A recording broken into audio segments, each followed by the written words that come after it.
Tim, my friend, I want to give you some wow factor with my dessert today. Okay. Japanese cheesecake with a miso caramel. How does that sound to you? Well, wow. Yes. And then I'll reserve judgment later on. Maybe with a bigger wow. But no, that does excite me. I mean, Japanese cheesecake, and I love a miso caramel. So Ditto. You've got my attention. Okay, good. Well, he's on board so far. We'll see how it goes from here. We're going to kick things off with traditional ingredients, cream cheese, which we've softened, brought it to room temperature, so it's going to whisk really easily. What can I start on? So we're going to separate eggs. We've got half a dozen eggs, and they come in at different stages. We don't want to throw them in all at the same time because we want our cheesecake to be lovely and airy like a pillow. All right. Japanese cheesecake's a little bit different like that because traditional cheesecake is a little bit more dense and rich. Japanese cheesecake has a different texture, which you'll get to experience later on. Yeah. So I've got my cream cheese and milk into the bowl of the stand mixer. I'm going to whip that initially just to bring those ingredients together. Then we'll crank it up to a medium speed for a few minutes before I add in some melted butter, coconut sugar and vanilla extract.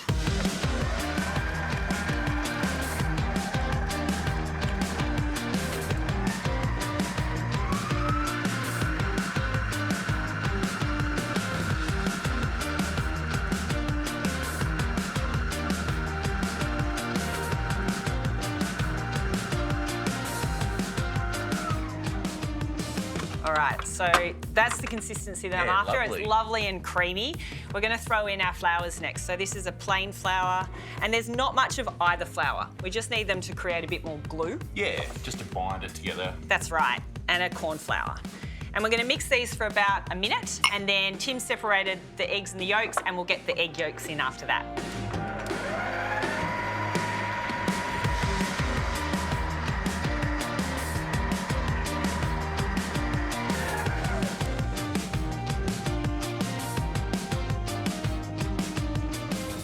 So this is where it all starts to get interesting and it comes together, and the point of difference between the Japanese cheesecake versus a traditional cheesecake really starts to shine. Okay. A tablespoon of lemon juice folded through this part of the mixture with the cream cheese, milk and sugar, etc. Yeah. And I'm going to whip these egg whites until they're light and fluffy. And that's the difference, right? So traditional cheesecake's quite dense. Japanese cheesecake is more like spongy, fluffy, airy. Yeah, nice. Just kind of a bit delightful. I like that. Yeah. I haven't done a cheesecake like this before, so I'm excited to see the results. Yeah, then we'll get that cream of tartar in, and then a tablespoon at a time add the coconut sugar. So you're getting a beautiful, glossy, stiff egg white peak.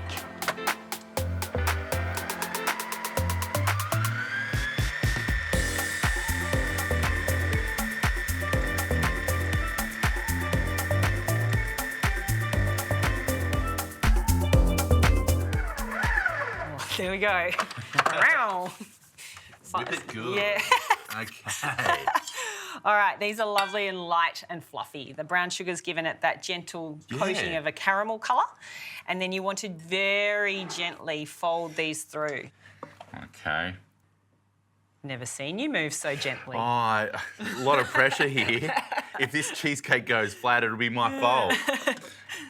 It'll still taste good. Yeah, and I like how you've done the coconut sugar there, because normally this would have heaps of caster sugar in it, wouldn't it? Yeah, of course. The thing is, with this cheesecake, it's not overly sweet as a cheesecake in itself, right? And that's where that miso caramel really gets to shine. And yeah, nice. I like that. Because if it was super sweet and then you added caramel over the top, for me, that's just overkill. Like, maybe not for others. you. Yeah. And the miso caramel has that lovely salty sweetness about it. Yeah, so it's just really fun. Anyway, I won't overtalk it before we get to that part. There is something impressive about a cheesecake, and that's what we're doing, impressive desserts today. I mean, in my family, they're pretty important. My stepdad does a mean chocolate cheesecake that I always used to request for my birthday cake, and then Nana Sue does a mean lemon cheesecake. Cheesecakes hold a special place in my heart. Is it the cheese that you just like? It's the yeah, I think it's just, I like the consistency of a cheesecake. All right, that's almost done. Fold in those last little bits. So an important part of baking this one is actually the vessel that it sits in. The vessel. Now with cheesecakes, I know there's a few different methods people can go about, but with this one, we're going to line our springform cake tin with baking paper, but you want to make sure you've greased the sides and the bottom of your tin really well, because you want that baking paper to stick to the edges of the tin. And that's important because otherwise throughout the cook process, the cheesecake can grab the paper and pull it in. Oh, like I remember being a bit of a novice cooking this one and I didn't grease it enough. And the paper pulled it in and it ended up looking like a mushroom, which is ironic because you're wearing one. Oh, no. Yeah. So we don't want that to happen. We want to maximise the size of our beautiful cheesecake. Yeah, so don't skip this part, guys. Yeah. It's super important. And then you pop it in another baking tray, wrap it with foil because you pop it in another baking tray, which is a water bath. You want to make sure that the water doesn't get inside the tin. Oh, yeah. So we're going Bain Marie style. Yeah. I like that. Yeah. So, Tim, if you can pour water in, we want it to come about halfway up the side of the cake tin. Okay. Yep. And the oven's preheated to 160. Really important here is to have it on a conventional oven, not on a fan force. We want like a nice, slow, even cooking temp. Yeah, nice. So this will bake in the oven for an hour and 10 minutes. If it doesn't look like it's golden enough on the top, leave it in for another 10 minutes or so, but just keep an eye on it because you don't want to take it over the edge. Once it's baked, pop the oven door open ajar and let the cheesecake sit in the oven and cool completely in the oven. So then it won't crack, kind of when you're baking a pav. Yeah, that's exactly it. Perfect reference. After that, you'll get it into the fridge for 4 hours or overnight.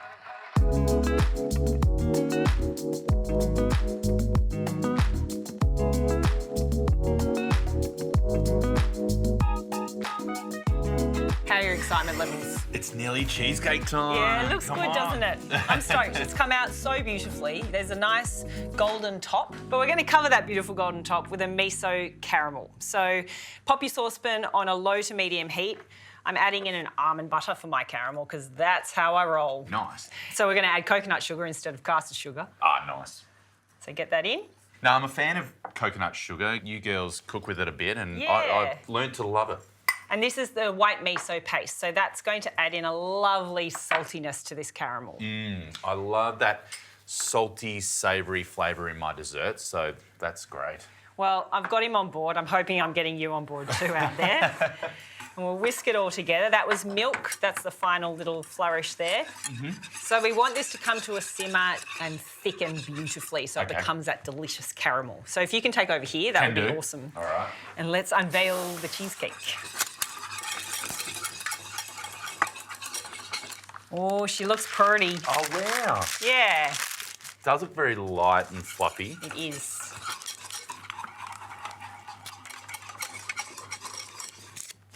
You've got this. Be confident. Thanks, Tim Bone. There you go. She's on. Woo! We have a cheesecake. How's that consistency? That's looking good, mate. It's your time to shine, Tim. Oh, come on. Too good. There's a lovely richness in this caramel which comes from the miso. You get that sweet, salty, creamy, fluffy, and then I'm going to add a little bit of crunch with some toasted slivered almonds. Lovely. So we'll spread this on ever so gently. And that was a super quick caramel, I think, because a lot of the time with caramels, you've got to wait till the sugar melts and you can't touch it, and it takes a long time. And then the final little part here is our toasted almonds. Oh, yeah, so almond butter, almonds on the top, bit of an almond. Bit of a theme Yeah, finish. I love it. There's plenty of cheese in there, though. I'm all about my Plenty cheese. of eggs. I mean, one could argue this is a high-protein cheesecake. But we're not. We're just enjoying it as a dessert today. Yeah. I mean, we're talking about desserts that impress, and that is pretty damn impressive. Let's do this. It's going to be good. Ooh, I can feel how light and fluffy it is. It's a good time, this cheesecake. Good times and great classic hits. We just need to have those playing in the background. Or not when you're on set, because you can sing. Barely. No one wants to see that. Absolutely we do. Here we go. Okay. Oh, look at There that. it is. Look how light. You can tell by the little air pockets. Yeah, it's almost like a sponge. Yeah. It's really unique, this experience. So I truly encourage people to try it at home. It's not like your usual cheesecake, so you'll be up for something very different to what you're used to with a cheesecake, with a Japanese cheesecake. But let's tuck in. All right. I never know the etiquette of how to eat cake. Do you use a fork or a spoon? I don't care. Pick it up with your hand. Yeah, that's what I normally do. Oh, wow, it just glides through.